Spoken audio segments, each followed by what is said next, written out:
welcome back to language quest. இன்னைக்கு ஒரு சூப்பரான டாபிக் தான் நம்ம டிஸ்கஸ் பண்ண போறோம். நம்ம தமிழ்ல இந்த மாதிரி பேசுறது உண்டு. லைக் ஒரு விஷயம் நம்ம செஞ்சிருக்க மாட்டோம். ஆனா அதை இமேஜின் பண்ணி இந்த மாதிரி சொல்லுவோம். இதை நான் செஞ்சிருந்திருக்கலாம் பட் நான் செய்யலை அப்படி சொல்லுவோம். இதை நான் கண்டிப்பாக செஞ்சுருக்கணும் ஆனால் செய்யலையே அப்படின்னு சொல்லுவோம். இல்லைன்னா அதை நான் செஞ்சுருப்பேன் ஆனால் எனக்கு டைம் இல்லை இந்த மாதிரி சொல்லுவோம். ஒரு விஷயத்த செஞ்சுருக்கலாம், செய்திருப்பேன், இல்லைன்னா செஞ்சுருக்கணும் அப்படின்னு சொல்கிறதுக்கு என்ன இங்கிலீஷில் அதை எப்படி நம்ம சென்டென்சஸில் யூஸ் பண்ணி பேசுறது அப்படிங்கிறது தான் இன்றைக்கி கிளாஸில் நம்ம ரொம்ப டீட்டெயிலாக டிஸ்கஸ் பண்ணி கற்றுக்க போகிறோம்.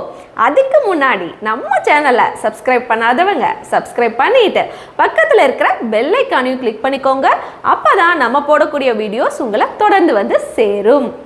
அப்புறம் என்ன, without any further delay, let's get into the video. First sentences பார்க்கிறதுக்கு முன்னாடி அதோட சின்ன சின்ன ட்ரிக்ஸ் எல்லாம் கற்றுக்கிட்டு நம்ம பார்த்தோம் அப்படின்னா ரொம்ப ரொம்ப சீக்கிரமாக புரிஞ்சிடும் நம்மளுக்கு. ஓகேவா? ஃபர்ஸ்ட் போர்ட் பாருங்க. குடா அப்படிங்கிறது என்னது? செய்திருக்கலாம், நான் செஞ்சிருக்கலாம் அப்படி சொல்றது. அப்போ ஷுடா அப்படிங்கிறது கண்டிப்பாக ஒரு விஷயத்த செஞ்சுருக்கணும் அப்படின்னு நம்ம ஃபீல் பண்ணும்போது சொல்லணும். நான் கண்டிப்பாக அதை செஞ்சுருக்கணும் பட் நான் செய்யலை அப்படி சொல்லும்போது தான் நம்ம ஷுடா அப்படிங்கிறது யூஸ் பண்ணுவோம். பட் குடா அப்படிங்கிறத செஞ்சுருக்கலாமோ அப்படி சொல்லி யோசிக்கும்போது ரொம்ப ஸ்ட்ராங்காக சொல்லாமல் சும்மா ஜஸ்ட்டு சொல்லும்போது நான் செஞ்சுருக்கலாம் அப்படி சொல்லும்போது நம்ம குடா அப்படிங்கிறது யூஸ் பண்ணுவோம். ஓகேவா? உடா அப்படிங்கிறத செஞ்சுருப்பேன் அப்படி சொல்லும்போது நான் அதை செஞ்சுருப்பேன் பட் இந்த மாதிரி நடந்துருச்சு ஒரு ரீசன் சொல்லுவோம். நான் செஞ்சுருப்பேன் பட் இந்த மாதிரி நடந்தனால அதை செய்யலை அப்படி சொல்லி ஒரு ரீசனும் கொடுப்போம். அந்த மாதிரி இடத்துல தான் நம்ம என்ன யூஸ் பண்ணணும்? would have அப்படிங்கிற phrase யூஸ் பண்ணி பேசுவோம். ஓகேவா? இன்னொரு விஷயம் நோட் பண்ணீங்களா? இந்த 3 சென்டென்சஸ்லையும் ஒரே ஒரு விஷயம் காமனாக இருக்குது. அது என்னன்னா, நம்ம ஒரு விஷயத்த செஞ்சுருக்க மாட்டோம் பட் இமேஜின் பண்ணி அந்த விஷயம் நடந்து முடிஞ்சிருக்கும் பட் இமேஜின் பண்ணி சொல்லுவோம். அதை நான் அதை செஞ்சுருக்கலாம், செஞ்சுருக்கணும், நான் செஞ்சுருப்பேன் அப்படி சொல்லி இமேஜின் பண்ணி சொல்லும்போது தான் நம்ம என்ன யூஸ் பண்ணணும்? இந்த could have, should have, would have அப்படிங்கிற phrase யூஸ் பண்ணி நம்ம சென்டென்சஸில் பேசணும். இன்னும் தெளிவாக பார்க்கணும் அப்படின்னா இதுக்கு உண்டான ஃபார்முலாஸ் பார்த்துட்டு சென்டென்ஸ் ஸ்ட்ரக்சர் பார்த்துட்டு நம்ம சென்டென்சஸ் பார்க்கும்போது ஈஸியாக புரிஞ்சிடும். அடுத்தது இதோட சென்டென்ஸ் ஸ்ட்ரக்சர் ஃபார்முலா பார்த்தலாம். நான் நேற்று சமைச்சிருந்துருக்கலாம் இந்த மாதிரி சொல்கிறதுக்கு இந்த ஃபார்முலா என்னது? சப்ஜெக்ட் யூஸ் பண்ணுவோம், அதுக்கப்புறம் குடா போட்டு verb 3ங்கிறத நம்ம யூஸ் பண்ணுவோம். ஓகேவா?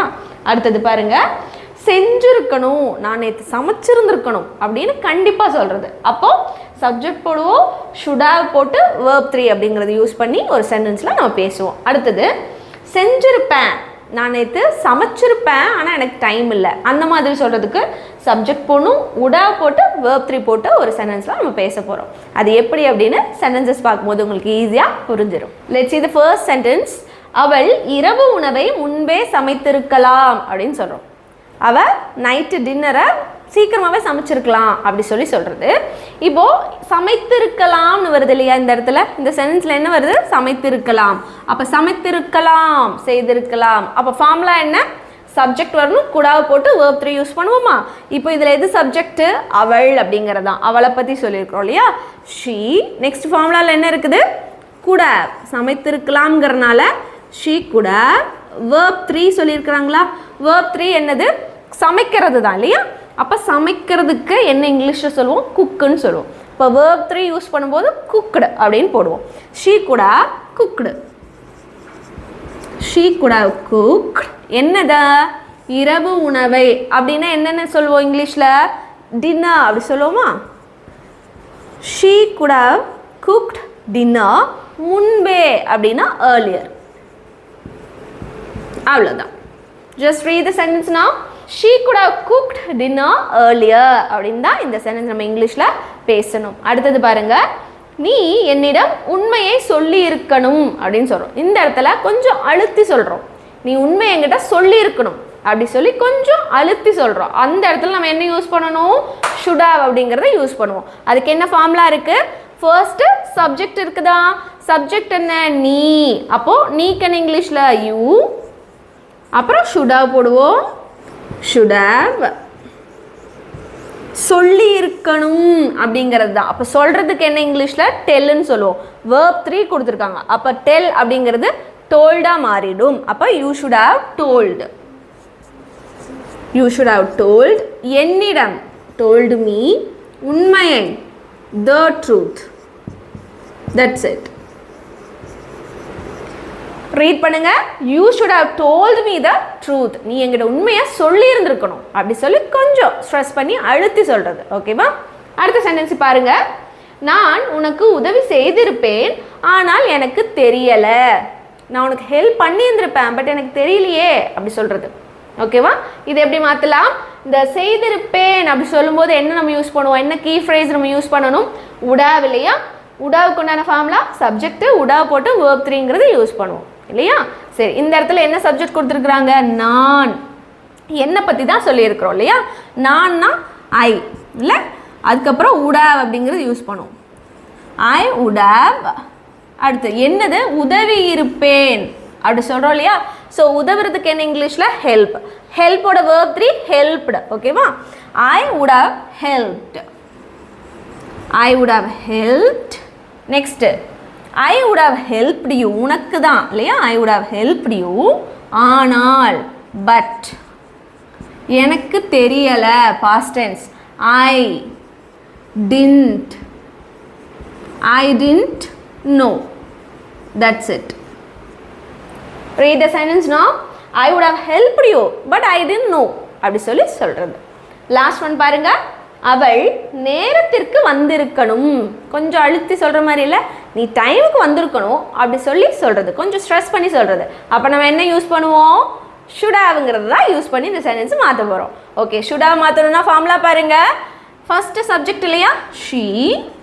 Next should. she should have. verb என்ன கொடுத்துருக்குறாங்க? வந்திருக்கணும். ஸோ வர்றதுக்கு வந்து என்ன? கம்முன்னு சொல்லுவோம், அரைவ்னு சொல்லுவோம். நம்ம சென்டென்ஸ்க்கு தகுந்த மாதிரி மாற்றிக்கணும். நான் இங்கே அரைவ் போடுறேன். ஸோ அரைவ் அப்படிங்கிறதோட verb 3 என்ன? arrived. அப்போ இங்கே என்ன போடுவோம்? she should have arrived. she should have arrived.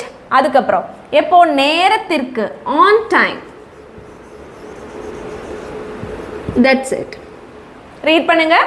she should have arrived on time அப்படின்னு தான் இந்த சென்டென்ஸ் நம்ம இங்கிலீஷில் பேசணும். just look at this sentence. அவன் அவளிடம் மன்னிப்பு கேட்டிருக்கலாம் சொல்கிறோம். ஸோ இந்த இடத்துல மன்னிப்பு கேட்டிருக்கலாம் அப்படின்னு சொல்லியிருக்கிறோமா? ஸோ அப்போ நம்ம என்ன யூஸ் பண்ணுவோம்? எக்ஸாக்ட்லி could have அப்படிங்கிறத யூஸ் பண்ணுவோம் இல்லையா? ஸோ இப்போது ஃபார்முலா என்ன கொடுத்துருக்குறாங்க? ஃபர்ஸ்ட் என்ன நம்ம யூஸ் பண்ணுவோம்? சப்ஜெக்ட். அவன் அப்படிங்கிறது தான் சப்ஜெக்ட் இல்லையா? he. Next could have. he could have மன்னிப்பு கேட்டிருக்கலாம். அப்போ மன்னிப்பு அப்படிங்கிறதுக்கு நம்ம என்ன சொல்லுவோம் இங்கிலீஷில்? apologize அப்படின்னு சொல்லுவோம். verb 3 கொடுத்துருக்காங்களா? ஸோ apologized அப்படின்னு போடணும். என்னன்னு போடணும்? apologized. apologized. he could have apologized. யார்கிட்ட? அவகிட்ட இல்லையா? அப்போ to her. that's it. Read பண்ணுங்க. he could have apologized to her அப்படின்னு தான் இந்த சென்டென்ஸ் நம்ம இங்கிலீஷில் பேசணும். அடுத்த சென்டென்ஸ் பாருங்க. அவள் டூருக்கு வந்திருப்பாள் ஆனால் அவளுக்கு உடம்பு சரியில்லை சொல்கிறோம். அவள் டூருக்கு வந்திருப்பா ஆனால் அவளுக்கு என்ன சரியில்லை? உடம்பு சரியில்லை, அதனால தான் அவள் வரல அப்படிங்கிற மாதிரி சொல்லியிருக்கிறோமா? சரி, இந்த இடத்துல வந்திருப்பாள் கீ ஃப்ரேஸ் இங்கேயே வந்துடுச்சு. வந்திருப்பாள் அப்படின்னா நம்ம என்ன யூஸ் பண்ணுவோம்? இந்த ஃபார்முலா இல்லையா? உடாவ் தான் நம்ம யூஸ் பண்ணுவோம். ஸோ ஃபார்முலா பாருங்க. ஃபர்ஸ்ட் சப்ஜெக்ட் இல்லையா? அவளை பற்றி தான் பேசியிருக்கிறோமா? அதனால she. அடுத்தது would have அப்படின்னு போட்டுருவோம். she would have. நெக்ஸ்ட் வந்திருப்பாள் அப்படி சொன்னனால நம்ம என்னன்னு போடணும்? கம் போடணும். she would have come. எங்க? டூருக்கு இல்லையா? ஸோ இங்கே என்ன போடுவோம்? to the tour. அடுத்து பட் ஆனால் அப்படின்னு என்ன சொல்லுவோம்? பட் அவளுக்கு உடம்பு சரியில்லை அப்படி சொல்லும்போது she was not feeling well அப்படின்னு சொல்லுவோம். she was not feeling well. இப்போ ரீட் பண்ணி பாருங்க. she would have come to the tour but she was not feeling well அப்படின்னு தான் இந்த சென்டென்ஸ் நம்ம இங்கிலீஷில் பேசுவோம். அடுத்த சென்டென்ஸையும் பார்த்துருங்க. நீ உன் நண்பனுக்கு உதவி இருக்கணும். கொஞ்சம் அழுத்தி சொல்கிறோம். ஸோ என்ன யூஸ் பண்ணணும் இந்த இடத்துல? கெஸ் பண்ணுங்க. எக்ஸாக்ட்லி கரெக்டாக சொல்கிறீங்க. அடுத்தது சப்ஜெக்ட் தான் ஃபர்ஸ்ட் யூஸ் பண்ணணும் இல்லையா? யூ should have போடுவோம். உதவி இருக்கணும் அப்படி சொல்லி கொஞ்சம் ஸ்ட்ரெஸ் பண்ணி சொல்கிறோம். அப்போ you should have உதவுறதுக்கு என்னது இங்கிலீஷில் ஹெல்ப்னு சொல்லுவோம் இல்லையா? ஹெல்ப்போட verb 3 என்னது helped. You should have helped. யாருக்கு? உன் நண்பனுக்கு, your friend.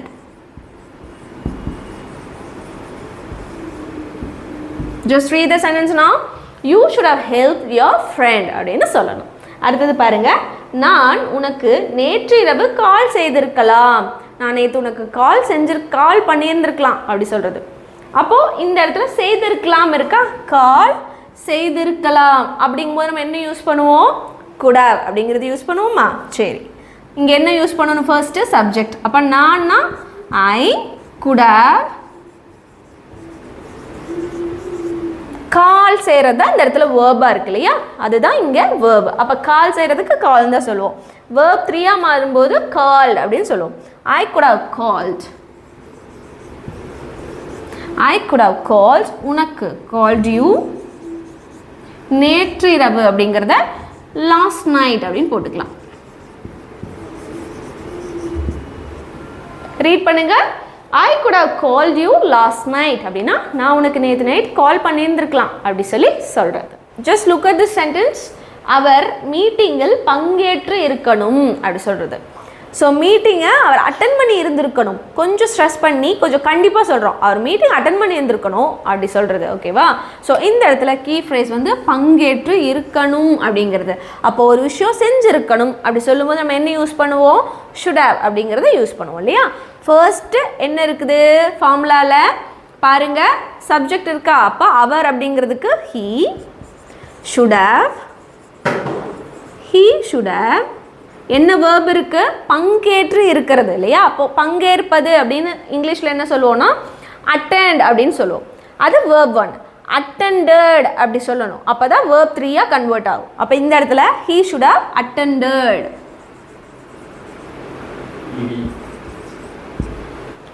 the meeting அப்படின்னா the meeting. That's it. Read the sentence now.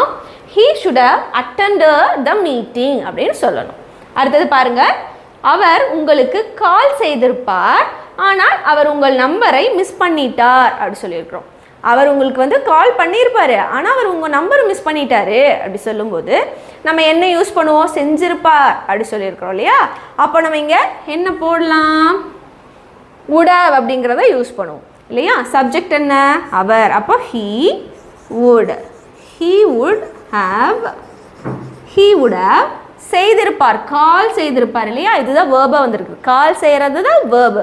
So கால் அப்படின்னா வேர்ப் 1. வேர்ப் 3 சொல்லும்போது கால்ட் இல்லையா? he would have called.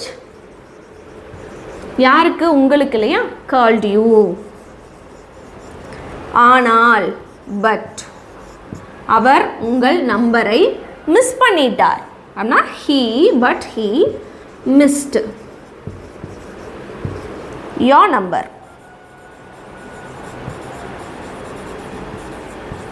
அவ்வளோதான். ரீட் பண்ணுங்க. he would have called you but he missed your number அப்படின்னு சொல்லியிருக்கிறோம். அடுத்த sentence பாருங்க, அவர் முன்பே உதவி கேட்டிருந்திருக்கணும் அப்படி சொல்கிறோம். இந்த இடத்துலையும் அவர் ஃபஸ்ட்டு ஹெல்ப் கேட்டிருக்கணும் அப்படி சொல்லி கொஞ்சம் அழுத்தி சொல்கிறோம், ஸ்ட்ரெஸ் பண்ணி கண்டிப்பாக சொல்கிறோம். ஸோ அந்த இடத்துல நம்ம என்ன யூஸ் பண்ணுவோம்? எக்ஸாக்ட்லி should have அப்படிங்கிறது இல்லையா? ஸோ சப்ஜெக்ட் இந்த இடத்துல அவன் he. அடுத்து உதவி கேட்டிருக்கணும், இதை நம்ம எப்படி எழுத போகிறோம்? he should have. இந்த இடத்துல கேட்கறது தான் வேர்பாக வந்திருக்கு, உதவி கேட்கறது தான் வேர்பாக வந்திருக்கு. அப்போது கேட்கறதுக்கு ask அப்படின்னு சொல்லுவோம். verb 3 போடும்போது asked அப்படின்னு போடுவோம். he should have asked. எதுக்கு? உதவி இல்லையா? asked for help. முன்பே earlier. That's it. Read now. Read the sentence now. He should have asked for help earlier அப்படின்னு தான் சொல்லணும். அடுத்த சென்டென்ஸையும் பாருங்க. அவள் பிரச்சனையை தெளிவாக விளக்கி இருக்கலாம். அவள் என்ன ப்ராப்ளமோ அதை இன்னும் கொஞ்சம் தெளிவாக விளக்கி இருக்கலாம், தெளிவாக எக்ஸ்பிளைன் பண்ணி இருந்திருக்கலாம் அப்படி சொல்லி சொல்கிறது. ஸோ பண்ணியிருக்கலாம் அப்படின்னு சொல்கிறோம். இந்த இடத்துல நம்ம என்ன யூஸ் பண்ணுவோம்? விலக்கி இருக்கலாம் அப்படி சொல்லும்போது கண்டிப்பாக நம்ம என்ன தான் போடுவோம்? could have அப்படிங்கிறத போடுவோம் இல்லையா? ஸோ சப்ஜெக்ட் பாருங்க, அவள். she could have. verb என்ன? விளக்குறது. அப்போ விளக்குறதுக்கு என்ன சொல்லுவோம்? explain சொல்லுவோம். verb 3 போடும்போது explained அப்படின்னு எழுதுவோம். she could have explained. என்னது? பிரச்சனை. explained the problem. தெளிவாக. explain the problem better. இன்னும் கொஞ்சம் தெளிவாக சொல்லியிருக்கலாம் அப்படிங்கும்போது பெட்டர்னு யூஸ் பண்ணிக்கலாம். she could have explained the problem better அப்படின்னு தான் இந்த சென்டென்ஸ் நம்ம இங்கிலீஷில் பேசணும். let's see the next sentence. CSK இந்த போட்டியை வென்று இருக்கலாம். சிஎஸ்கே இந்த போட்டியை ஜெயிச்சிருக்கலாம் அப்படி சொல்கிறது. ஸோ இந்த இடத்துல சிஎஸ்கே அப்படிங்கிறது தான் சப்ஜெக்ட். ஓகேவா? சிஎஸ்கே அதுக்கப்புறம் வென்று இருக்கலாம், ஜெயிச்சிருக்கலாம் அப்படி சொல்லும்போது சிஎஸ்கே குடாவ்னு போடுவோம். சிஎஸ்கே குடாவ். வென்று இந்த இடத்துல வேர்ப் என்ன? வின் பண்ணி இருந்திருக்கலாம் அப்படிங்கிறதா இல்லையா? ஸோ வின் அப்படிங்கிறது வேர்ப் 1. verb 3ல் எழுதும்போது 1 அப்படின்னு போடுவோம். CSK could have won the match. இந்த போட்டியை இல்லைன்னா this matchன்னு கூட போட்டுக்கலாம். this match. that's it. CSK could have won this match அப்படின்னு சொல்லியிருக்கிறோம் இல்லையா? அடுத்ததாக இருக்கக்கூடிய இந்த 2 சென்டென்சஸையும் யார் தான் மாற்ற போகிறாங்க? நீங்கள் தான் சேஞ்ச் பண்ண போகிறீங்க. இந்த 2 சென்டென்ஸுமே உங்களுக்கு ஹோம்ஒர்க். ஓகேவா? ஜஸ்ட் ரீட் பண்ணி மட்டும் பார்த்தலாம்.